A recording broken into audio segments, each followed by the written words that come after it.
Assalamualaikum, halo teman-teman.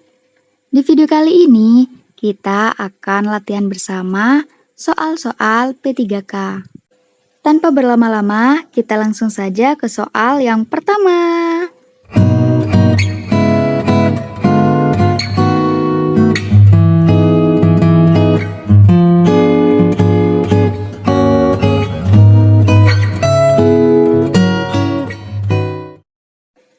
Soal yang pertama. Anda harus menghadiri rapat di luar kantor pada pukul 10. Biasanya, rapat tersebut akan dimulai sekitar 30 menit dari jadwal yang ditetapkan. Maka, Anda akan opsi jawaban A, ikut datang terlambat juga.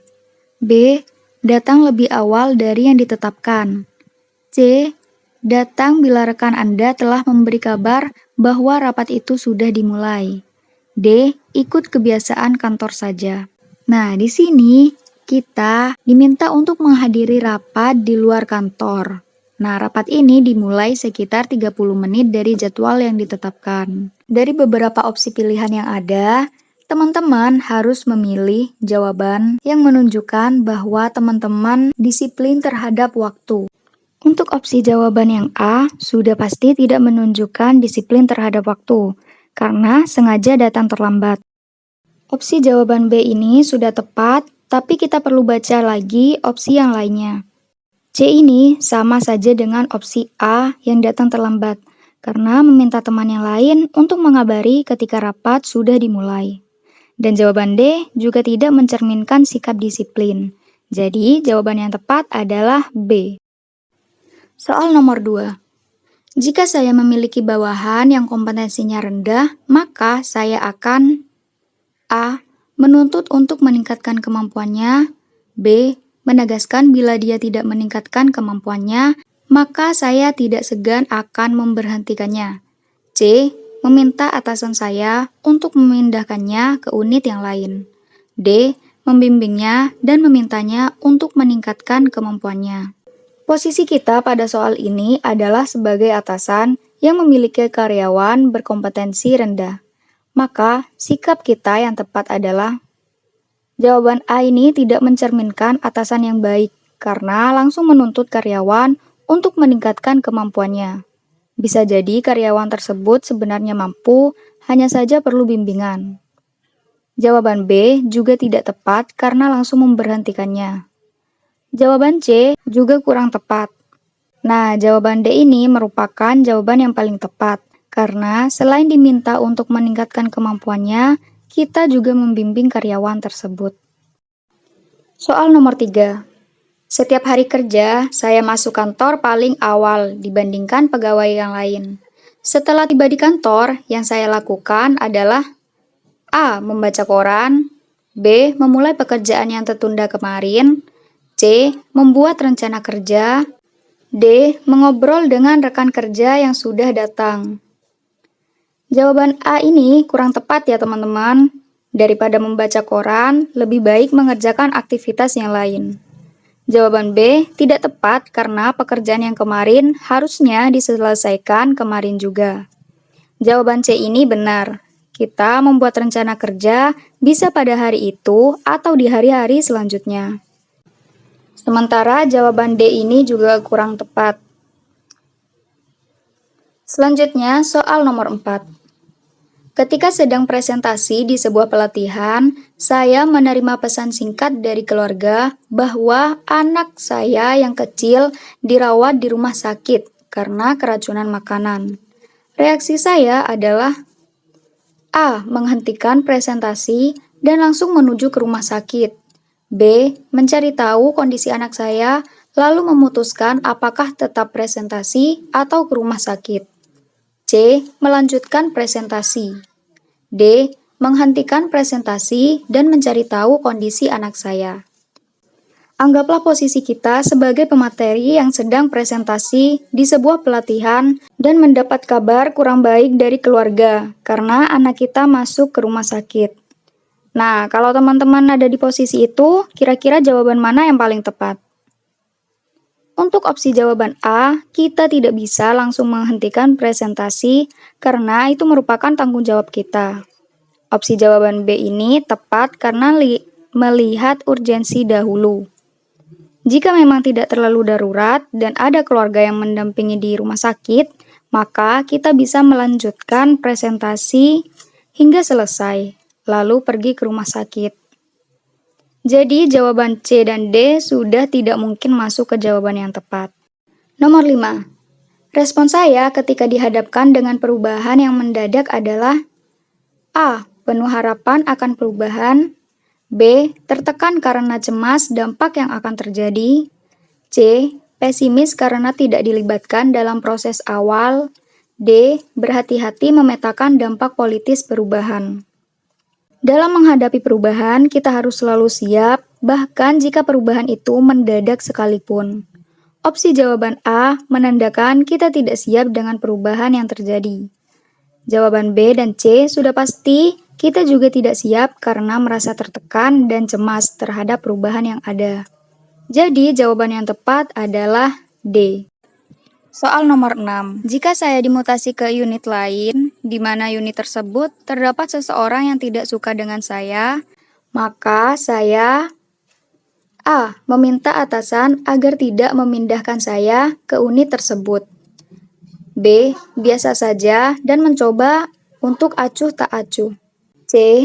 Introspeksi diri dan mencoba memahami mengapa orang tersebut tidak menyukai saya. D. Menghampiri orang tersebut dan bertanya mengapa ia tidak menyukai saya. Nah, di soal ini kita dimutasi unit lain, dan ternyata ada rekan yang tidak suka dengan kita tanpa kita tahu alasannya. Maka, yang kita lakukan adalah opsi jawaban A tentu tidak bisa kita lakukan. Kita tidak bisa seenaknya menolak untuk dimutasi hanya karena ada orang yang tidak suka dengan kita. Opsi jawaban B bisa saja kita acuh tak acuh, tapi jawaban ini masih kurang tepat. Jawaban C ini tepat karena kita perlu introspeksi diri apakah ada hal yang salah dengan ucapan atau perilaku kita, sehingga orang itu tidak menyukai kita. Soal nomor 7. Atasan saya tiba-tiba memberi tugas yang memaksa saya untuk lembur. Padahal saya telah berjanji akan mengantar anak saya ke acara ulang tahun temannya.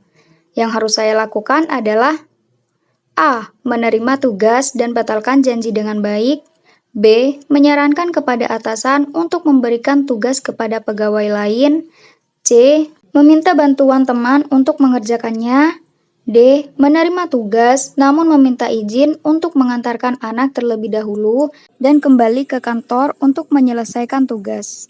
Nah, teman-teman, gimana nih kalau misalnya ada atasan meminta untuk mengerjakan tugas dan harus lembur, sementara teman-teman sudah punya janji seperti yang disebutkan di soal? Oke, kita bahas. Opsi jawaban A, karena kita sudah janji, jadi tidak etis untuk membatalkan janji tersebut.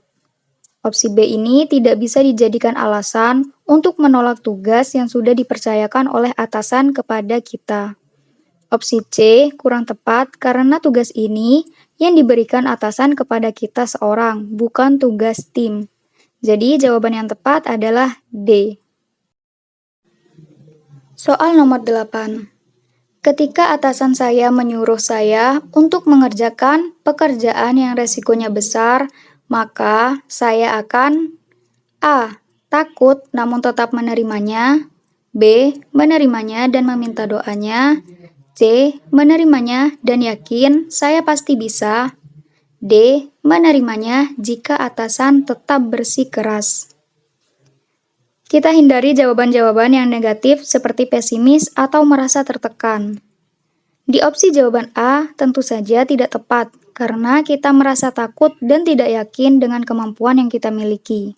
Opsi B ini kita terkesan masih sedikit kurang yakin. Nah, untuk opsi C adalah jawaban yang paling tepat karena selain menerima tugas, kita juga yakin dan percaya diri dengan kemampuan yang kita miliki. Opsi D, meski menerima tugas, tapi kita merasa terpaksa karena tugas tersebut resikonya besar. Soal nomor 9. Ketika membeli alat tulis, Anda menemukan bahwa ada salah satu barang yang tidak Anda pesan ikut masuk ke dalam kantong belanja yang memang tidak terhitung dalam struk belanjanya. Sikap Anda: A. Lebih baik diam karena mungkin kasir lupa dan ini merupakan rezeki saya. B. Mengucap hamdalah. C. Segera meninggalkan tempat tersebut. D. Mengembalikan produk dan mengatakan bahwa Anda tidak membelinya. Soal ini mencerminkan kejujuran di dalam diri kita. Jawaban mana yang paling tepat menurut teman-teman? Apakah jawaban A yang berdalih sebagai bentuk rezeki, atau B bersyukur karena mendapat barang gratis yang sebenarnya gak gratis? Atau C yang pura-pura tidak tahu? Ya, yang benar jawabannya yang D, mengembalikan dan mengatakan yang sejujurnya. Soal nomor 10. Draft laporan yang dibuat oleh tim kerja saya ditolak oleh atasan karena dianggap kurang visible. Sikap saya adalah: A. Segera melakukan perbaikan atas draft laporan, mengajukan kembali. B. Menyalahkan rekan sejawat yang sama-sama mengerjakan. C. Menerima penolakan tetapi tidak melakukan tindakan lanjut. D. Berusaha mencari alasan. Perhatikan soalnya.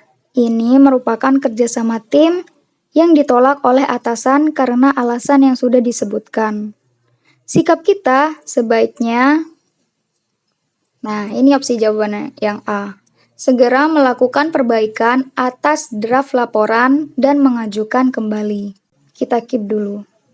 Opsi B, kita tidak bisa menyalahkan rekan karena kita mengerjakannya bersama-sama. Opsi C kurang tepat karena hanya menerima penolakan tanpa adanya tindak lanjut untuk merevisi laporan. Sementara opsi D tidak perlu diragukan lagi karena jawaban sudah pasti tidak tepat.